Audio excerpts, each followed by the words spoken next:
Mbote Nabalandi, GCAM Télévision, merci d'avoir choisi cette voie de sagesse à travers émission Oyo, Table de vérité et Longona Mboka, Samba Olonga Mokili, Ezali toujours balance.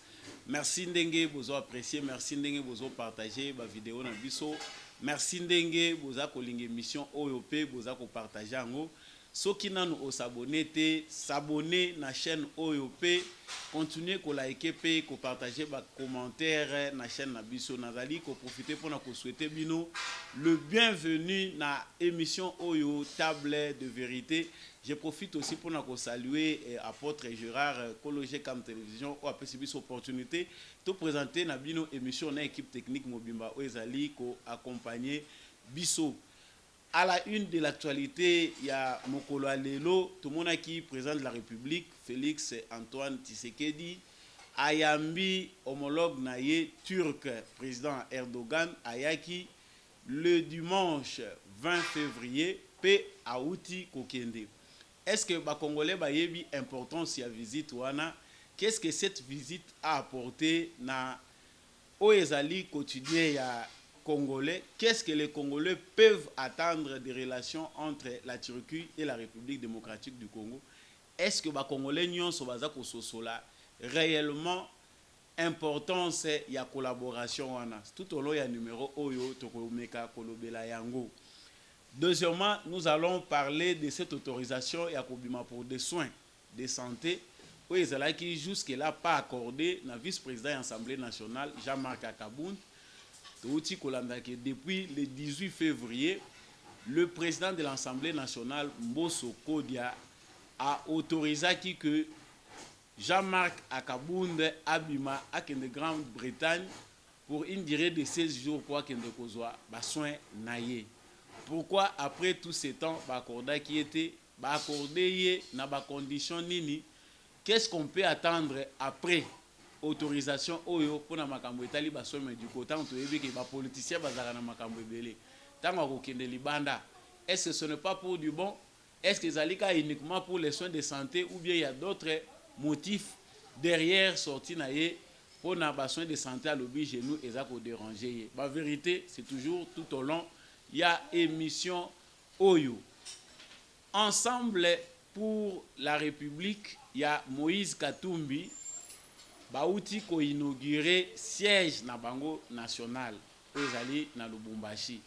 Ce siège national selon selon propagande, selon publicité oyo ba membre ya parti wana bazali ko sala balobi que c'est le plus beau siège qu'aucun parti politique n'a en République démocratique du Congo.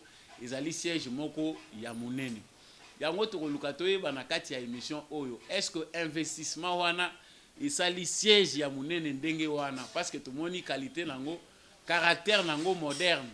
En tout cas même le PPRD qui a duré 18 ans à pouvoir batikali kozwate Joseph Kabila batikali kotika siège était moderne lokolo o Moïse Katumbi asali. Est-ce que c'est un investissement privé? Est-ce que batunion so bazali ko collaborer pour na édifice wana? Est-ce qu'investissement ya mosolo ya ensemble pour la République ezalaka effort communautaire topé ezali likambo ya Katumbi ye moko bimisaka mbongo na ye ya poche azali kocha tokolinga toyeba un peu ba vérité, qu'est-ce qui se cache derrière cet investissement et puis comment fonctionnent ces partis politiques ba moyen na bango et utaka wapi. Et puis nous allons chuter comme bonus la suppression ya taxe RAM. Taxe RAM bauti ko supprimer yango. Tomoni ezali joie ya bato ebele o bazalaki pona bango asphyxier na taxe banda ko comprendre sens nango te. Pour les autres, c'est un devoir civique, c'est une obligation citoyenne oyo congolais nyonso esengeli à répondre.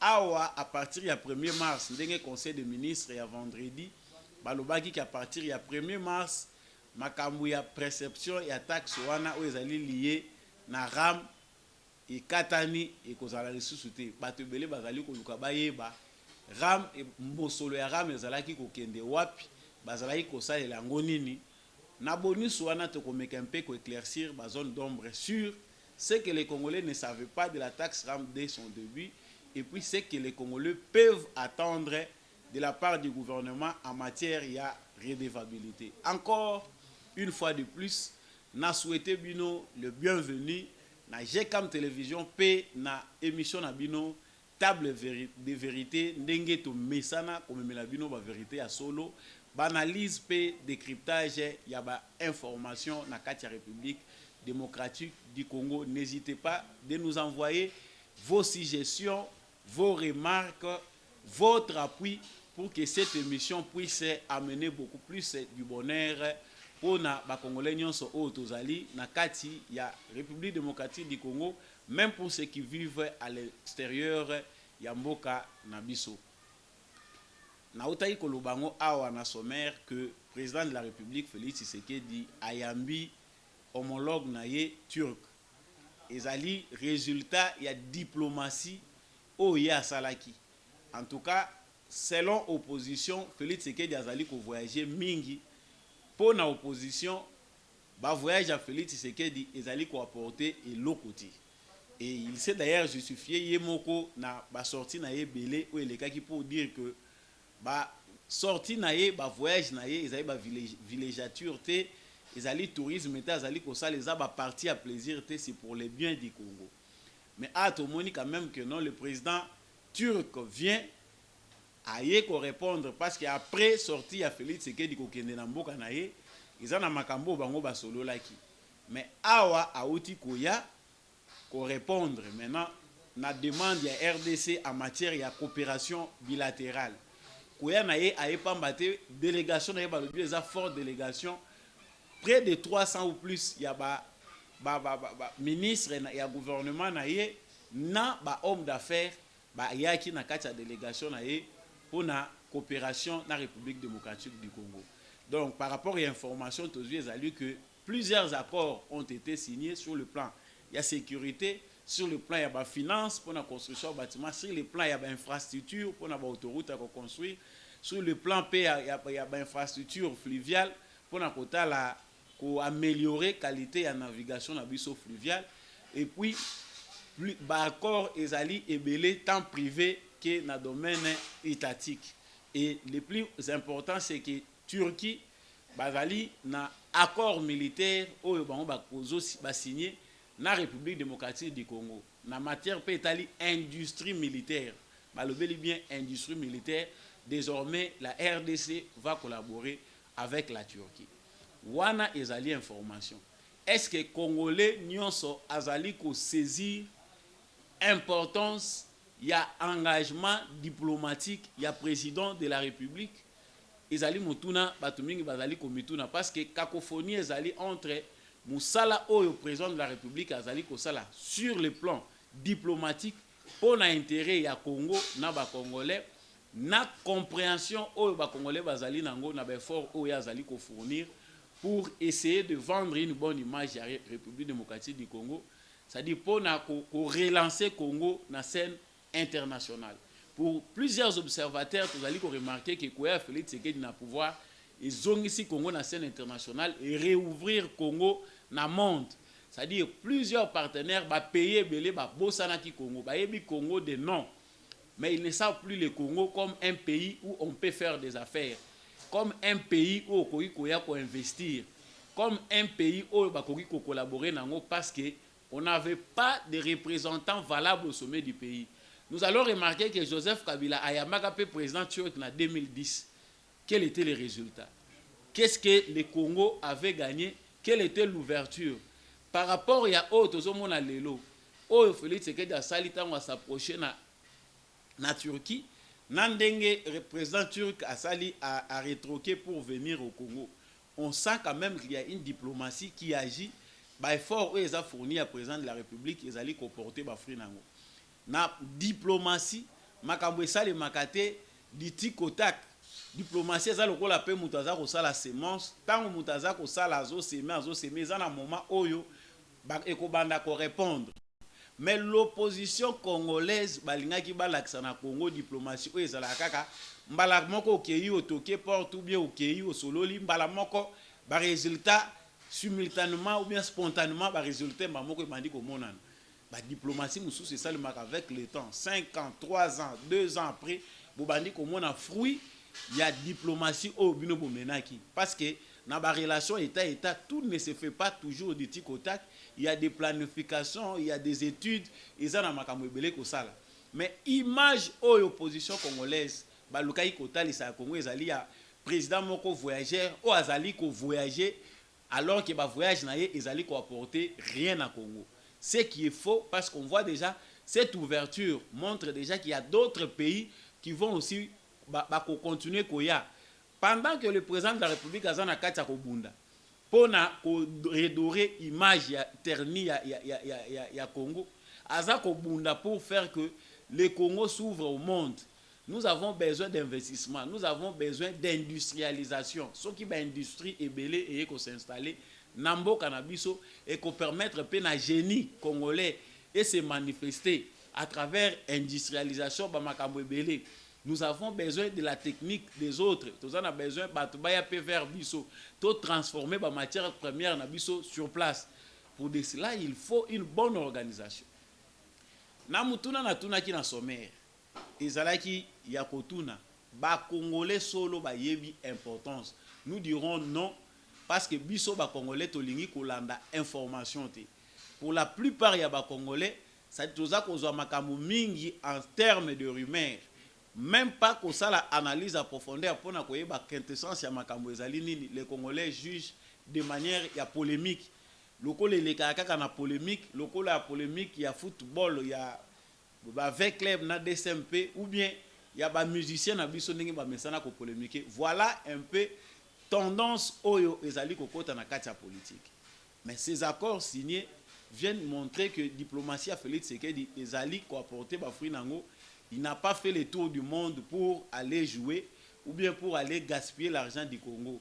Outre la critique Nyon Sobazali qui a apporté le président de la République de fournir d'énormes efforts. Ezali n'a point mouneno otomoni. Oyo ezali ya passe. Annonce ya koya ya président turc et salami depuis longtemps. Ville à Kinshasa ezalaki informé. Mais likambo akokama mokolo ya dimanche oyo président naza koya bato baza kokombola mbangu moni likolo ya baso de mouton na certains endroits bakomi kokombola pona koluka kokimisa basachet kolongola bazelu. Ça c'est une honte pour la ville de Kinshasa. Tant baza ko annoncer que officiel moko azoya ata mesano ko vivre na bosoto. Ata ozana yo salite menanda kuna otango yoki ke oza koyamba mopaya mutu nyonso asalaka que avant mopaya wana ya kokota nazala quand même nasali un coup de balai. C'est qu'on a vu tout le monde kaka ba policier ndenge ba s'installer sur le plan sécuritaire mais sur le plan ya salubrité ils ont qui honte parce que dans certains endroits les mêmes jours même au tozo yamba ba paya c'est les mêmes jours babandi ko luka ko kombola pona ko luka ko arranger artère. Mais 48 heures avant, 24 heures, bozala ki wapi pona ko sala musala wana. Ça, c'est une honte. J'ai choisi cet élément pona ko lobelango koloba que c'est aux Congolais de travailler là-dessus. Le président de la République, Azali Nzambete, a répondu à makambo nyonso. Même Dieu nous a donné des cerveaux pour réfléchir et lui laisser tranquille. C'est-à-dire na makambo oyo yo moko okozwango ka na cerveau na yo na mayele na omoko nzamba ko pesa yo ngote parce qu'il t'a déjà donné un cerveau, il t'a donné des mains à pesa na maboko. Ils na makambo oyo na limite nzamba ko ya ko intervenir. Il y a au Congo où on pense que le président de la République doit répondre jusqu'au problème du quartier. Vous voyez na quartier na bino na bosoto, bozo c'est la président de la République a ko répondre. C'est aux Congolais de travailler là-dessus que Moussala Oyo Félix Tshisekedi Azo Sala sur le plan diplomatique. Il y a qu'à améliorer, qu'à redorer l'image du Congo pour battre la Bissopé comme un État responsable. C'est-à-dire Bissopé to changer l'attitude, le comportement na Bisso pour permettre à ce que bateau bazoya vers Bisso, Bisso na juger Bisso malam au lieu de chaque fois acculer le président de la République avec une opposition qui n'éduque pas les Congolais. Une opposition qui n'aide pas ma mentalité à évoluer. Opposition moko ezali nango uniquement na cible un individu, uniquement na possibilité to na souci ya ko nuire individu et non ya ko servir l'intérêt ya république. Nalobaki awa pour information ami balé que ndeko Mbosso Kodia a autorisé na vice-président de l'Assemblée nationale Jean-Marc Akabound kobima pour na bassin à santé na ye. Je rappelle encore dans une émission que c'est depuis janvier qu'il avait demandé que Abima pour Akende se faire soigner. Mais comme dans toute république, comme dans chaque pays du monde, le service à sécurité Zalak, Moussala et à sécurité Zalak. On ne peut pas imaginer l'homme le plus puissant, parce qu'Azalaki est puissant, parce que Jean-Marc Akabound n'était pas n'importe qui. Auprès de Félix Tshisekedi, c'est quelqu'un. Quand on regarde dans son parti politique, on le voyait tout puissant. Mais on ne peut pas imaginer disgrâce dans une période seulement, dans moins de 2 mois. Moto à perdre grâce aux yeux de tout le monde, comme chef naïe président de la République,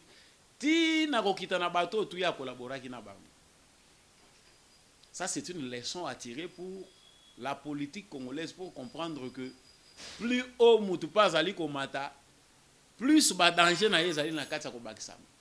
Mais ici on vient de lui accorder, Jeune Afrique a ça le baki ango, que c'est Félix Tshisekedi qui a demandé na vice-président, na président de l'Assemblée nationale plutôt, que Jean-Marc Akabound Abima a autorisé Jean-Marc Akabound pour na kokende kozwa baso en santé na ye.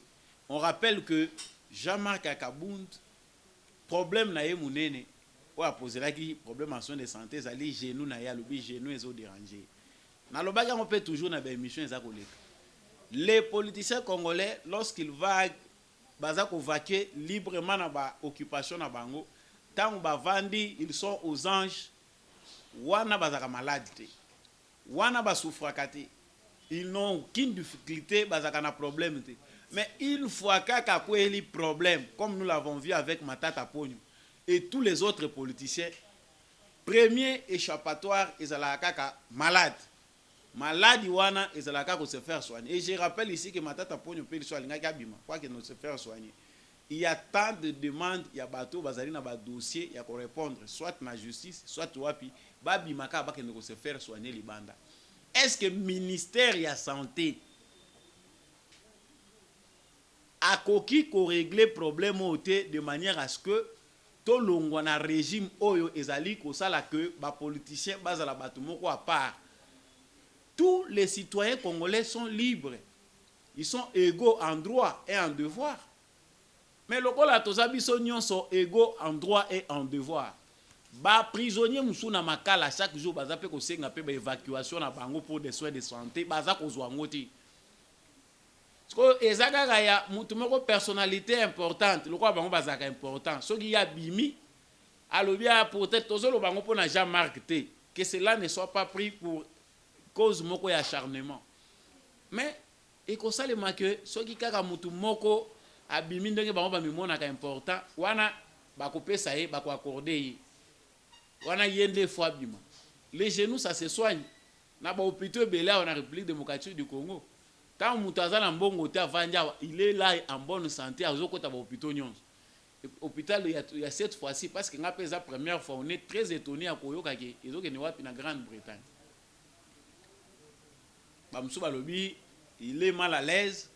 Azoluka ke ozo mu pépé ake ko pe manano libanda. Ça, c'est une leçon pour tous les politiciens congolais qui ne comprennent pas les enjeux de l'ère, qui ne comprennent pas la pression du changement. Mon peuple ils ont renversé les kabilistes, ils ont ça la queue.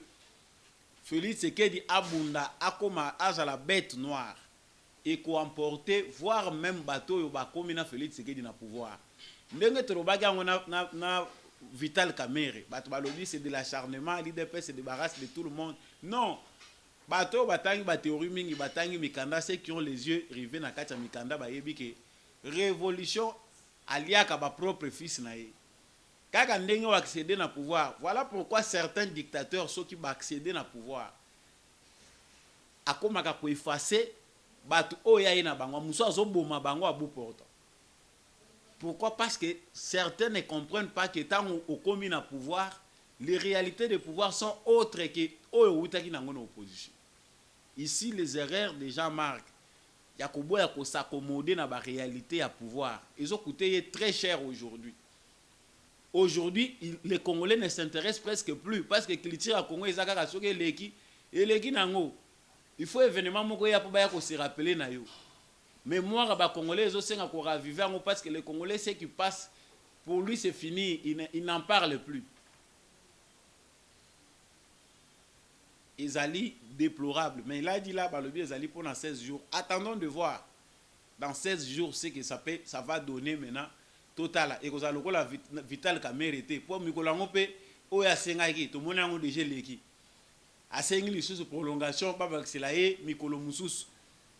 Est-ce qu'il est maintenant éternellement en France ou il va encore retourner ici pour répondre à la justice congolaise?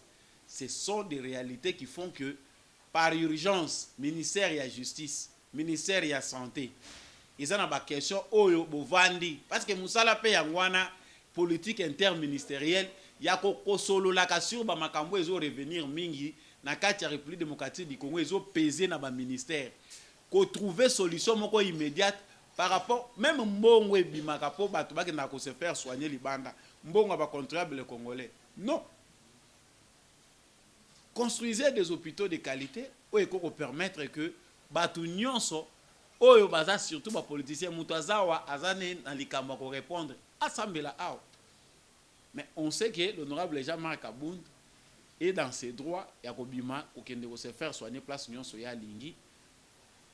Mais l'avenir va nous montrer encore des choses et puis il y a même une image oyo la kisaki biso et circuler dans les réseaux sociaux bazongani na président Félix Tshisekedi faux. Parce qu'au Congo, chaque jour, les gens inventent leur réalité. Nakoti na information moko ezali ko toucher biso très à cœur, ezali information etali fonctionnement ya ba parti politique. On vient d'inaugurer un bon siège, bato ba moni pour tala bato ba tali ba image. Siège moko kitoko vraiment eza ko répondre na critères ya modernité. Siège ya ensemble ya Moïse Katumbi. Nous avons choisi ce sujet parce que tout le monde vraiment que ça fait ezaki parmi les informations oyo et circulé ezalaki à la une bato balobi voilà l'organisation. Un bon siège ezali ko répondre na cadre ba formation, on a vu des formateurs venant de pays étrangers baye. Mais tozui angle moko important a pona ko talisa na ba congolais ba imboka toyeba ya solo. Parti politique ezali nini? Est-ce que parti politique ezali bien privé to ezalaka bien commun? Parti politique ezali sanga ya batu bazali autour ya vision, autour ya idéal moko songolo pakala ba se fixer ba objectif. Objectif monene ezalaka ki ba conquérir pouvoir pour ba accomplir projet de société na bango. C'est-à-dire effort ya motonyon sa zakana kati ya parti politique nde salaka ke parti politique wana ekendeti ezo pouvoir. Biso tomoni batongi siège ya monene. Tomonaki pe na mikole uti koleka po eza pe na continuer ko salema. Ensemble pour la République azali ko bimisa mosolo pona ko implantaka parti na ye na ba province nyonso bisika azalaki représenter te.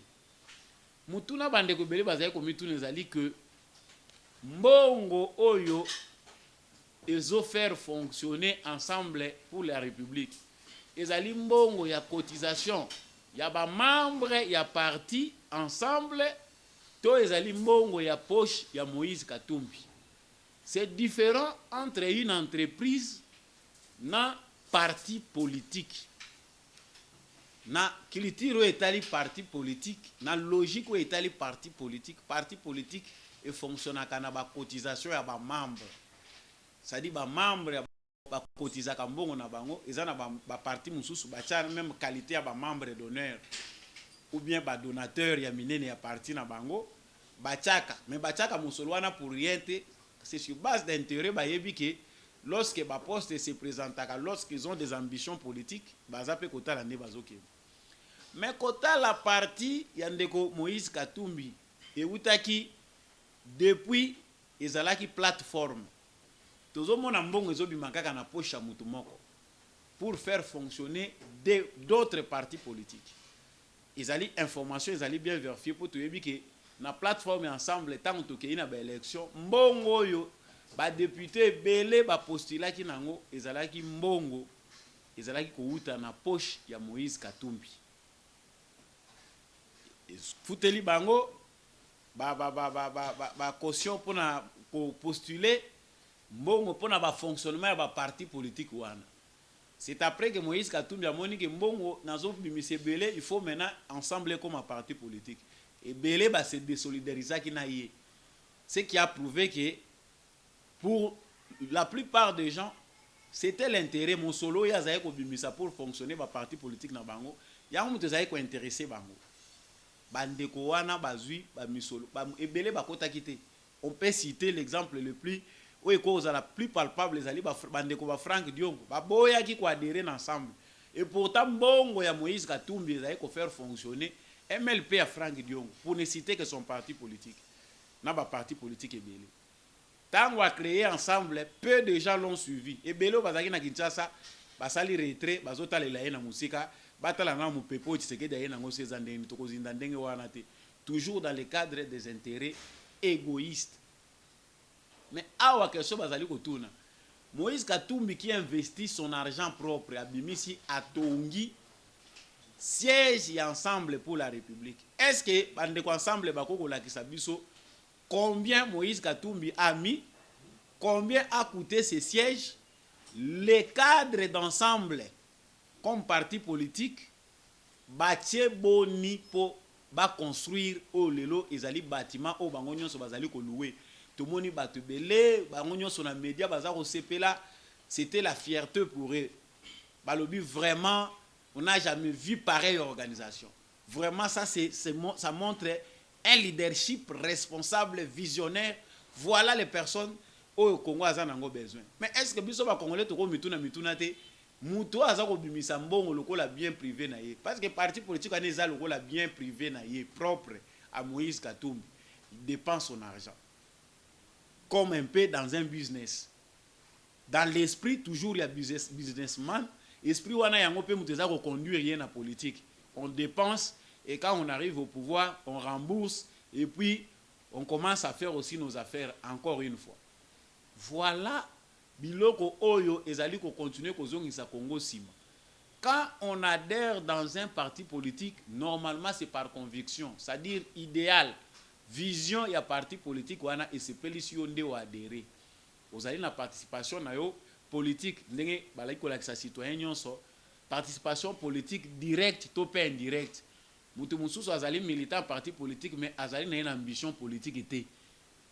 Mais azo contribuer na kati ya parti politique wana. Mususu pa azali na ye membre ya parti politique a contribuer à mais il est ambitieux. Azali na vocation ko linga ko comme ministre, bourgmestre, songolo pakala. C'est comme ça. Mais l'ordre dans un parti politique, les finances d'un parti politique et ko kozala eloko zo uta na moto ye mon côté. Wana parti politique elongwe bien commun elongwe bisanga ya batu nyonso ekomi eloko privé ya individu yango makamuto ali komona c'est-à-dire ba congolais awa nde fo ba banda ko sala inventaire parce que zali makambo esalami mingi na ba parti ebele to moni pepper dendenga piller Congo à travers l'organisation modèle wana. Cette logique-là est en train de nuire au fonctionnement de ministre. Rançonnement. Ministre, au la la carrière politique na sur base ya ke autaki avec une vocation à servir base na yende mutetomboli eta zo comme ministre. Mais le ministre vient comme quelqu'un qui a été pris, tiré à la volée, bazouye, ba mémier, ba commissaire quelque part, ba foutelier bon, a commis député, a commis célèbre et puis on le nomme il est ministre. A commis redevable, au lieu de la redevable na république, aza redevable na parti politique, na ba membre de famille na ye, na ya bato village na ye tango ba yoki ke to komi na ministre ya village na biso. Voilà logique o ezali ko détruire mboka. O moni ba ministre belé o moni atondi na gouvernement. Po belé na minute ba komi ko changer langage. To moni quand même Christophe Lutundu la ministre affaires étrangères a s'assumer à lobi non. Pour na biso, je ne peux pas être dans un gouvernement. En même temps, on nier le gouvernement ou bien combattre. Je ne peux pas travailler avec le président dans sa vision. En même temps, on se constituer comme un opposant. Il a donné sa position. Il y a des gens qui ont se désolidariser na Moïse Katumbi.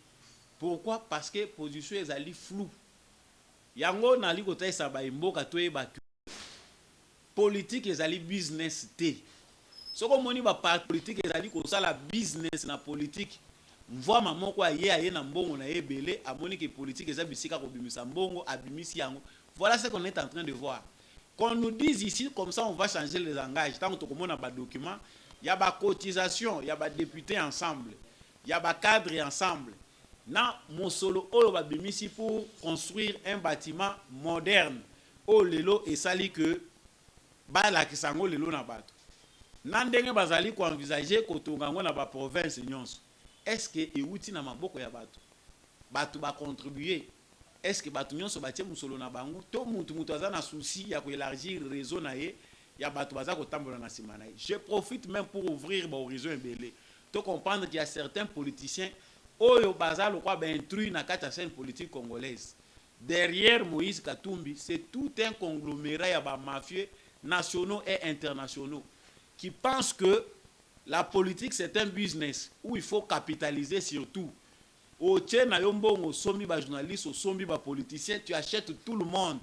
Et puis au bandiko réagir na bango le quoi ba automate. C'est-à-dire les cadres d'ensemble attendent d'être payés mais ba kotizakate. Les cadres d'ensemble attendent ba pesa bango mbongo pour ba ya ko postuler mais ba kotizakate. Nous avons un siège mais avec des gens qui attendent l'argent, il y a business à Katumbi pour faire fonctionner bango. Imaginez un parti politique à modèle Ouana au sommet de la République démocratique du Congo. Quel sera le Congo? Ils n'allaient pas se mettre dans la pète au Yebi. C'est que sera la suite. Et là, les Congolais doivent être vigilants. Parti politique, Oyo Kopona, député Oyo Kopona, lobby. Asa ya parti politique nini, ayeli ndenge nini, po yo okoma na ko voter yi. Est-ce qu'ils allaient solo parti politique ou bien ils allaient parti mallette? Ou bien zali nango business ya mutu akomisa yango parti politique autre lobaki te biso tozo continuer koloba pona kotalisa ba imboka vérité. La décision ils ont été pas na yo moko. Si tu as besoin de décider yo moko congolais mutu koyeba ko changer de devenir ya mboka na yo.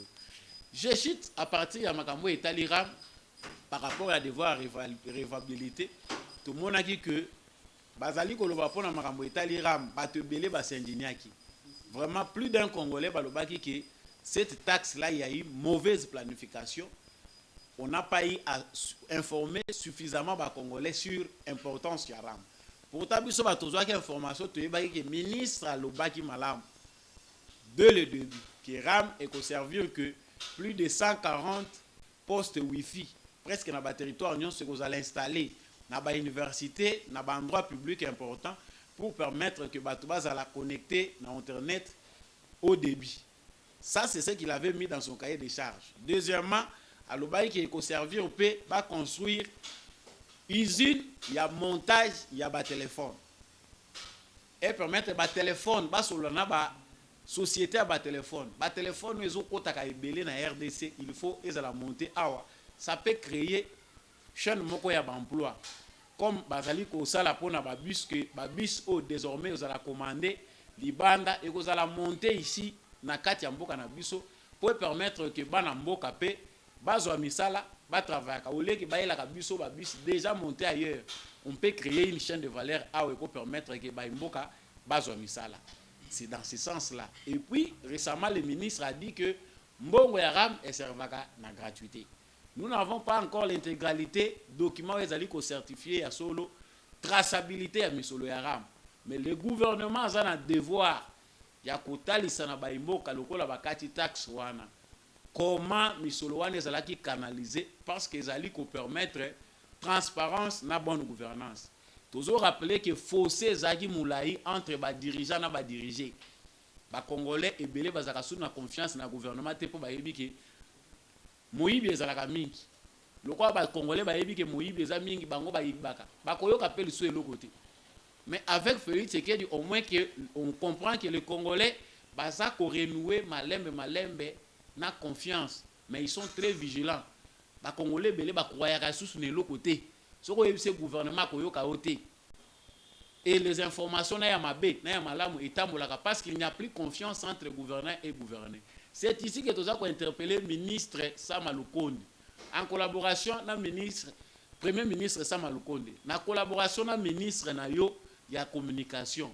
Faites tout pour que transparence ezala communication au gouvernement ezala efficace et permettre que ma boulou ya mauvaise communication makamba mabe ba congolais ba yoka yoka to aider quand même ba congolais pe ba congolais bazala formé bazala bien informé pour congolais azala détruit chaque jour avec des mauvaises informations et puis ba gouvernement ba décevoir ba congolais mingi il y a plus de 50 ans c'est plus d'un demi-siècle et confiance on a pour la renouveler il faut plus de transparence il faut la bonne gestion ils allaient moussalo et sengeli kosala mais nous attendons dans les prochains jours que le gouvernement fasse ce travail là de transparence pour nous permettre aux Congolais, pas qu'ils aient devoir citoyen, pas qu'ils aient obligation, Congolais nous se sengela futa mpako, na mikole ko ya mpako nyonso Congolais futa kate, et sengela futa yango. Mais pour Congolais a renouer na culture, ya ko futa mpako malam, et sengeli gouvernement a sala musala makasi, pour permettre que Congolais a renouer na confiance na gouvernement. Voilà place on a ce qui pour la émission à l'élo. Merci na bino ndenge bo landa ki yango. À travers JCAM Télévision, ils allaient table et la vérité. Na même la rabino ba vérité à travers décryptage et analyse il y a des informations. Ils allaient qui yanga il y a bino mo na mboka samba olonga tolobi mo qui les a toujours balance. Abonnez-vous à cette chaîne ceux qui n'ont pas sala yangote et puis partagez nos émissions. N'hésitez pas de nous envoyer vos commentaires, soutenez cette émission pour et qu'on va toujours qu'on de l'avant paix et ça la musala na lolenge longobani. Je remercie l'équipe technique, Yandeko Massi, Yana, réalisateur, pour sali que émission Oyo, et pour ma épana bino, na pesi bino, merci, paix tout mon année prochainement.